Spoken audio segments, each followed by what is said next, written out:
Une épidémie vient de frapper le monde entier. Nous pensions d'abord qu'elle était réservée à la Chine, et puis voilà qu'elle se propage, et que même la France est touchée, et même nous avons des personnes dans nos contrées qui risquent d'être touchées. D'où toutes les mesures qui nous sont proposées, en particulier des mesures d'hygiène simples. Mais pourquoi cela peut-il avoir de l'importance ? Nous savons en fait que si nous sommes capables de faire le bien, nous sommes aussi capables de faire le mal.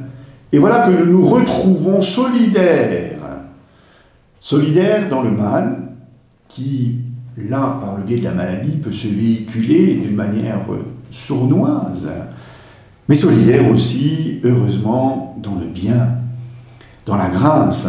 Saint Paul dit « Là où le péché a abondé, la grâce a surabondé ». Le carême est un temps de discernement, où nous allons essayer d'abandonner ce qui finalement contribue au mal pour pouvoir entrer dans ce qui fait la plénitude de vie, dans la résurrection du Christ. C'est un entraînement à vivre du Christ ressuscité. Les mesures de lutte contre la maladie qui nous sont proposées sont des mesures simples. Les mesures de lutte contre la maladie spirituelle qui est en nous sont aussi des mesures très simples. Il y a bien sûr un surcroît de charité, et c'est pour cela que nous vivons davantage le partage. Un surcroît de charité, c'est pour cela que nous vivons davantage la prière. Et puis aussi le fait de se débarrasser de ce qui est superflu, et c'est pour ça que nous sommes invités à un certain type de privation.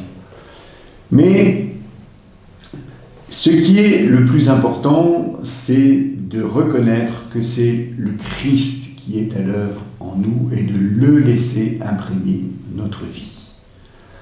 Finalement, cette épidémie est un bon moyen pour nous de retrouver le sens profond de notre carême, avoir une attention envers ceux qui nous entourent, une vigilance, non pas de méfiance, mais de confiance et d'estime qui nous permettent d'entrer dans la vie.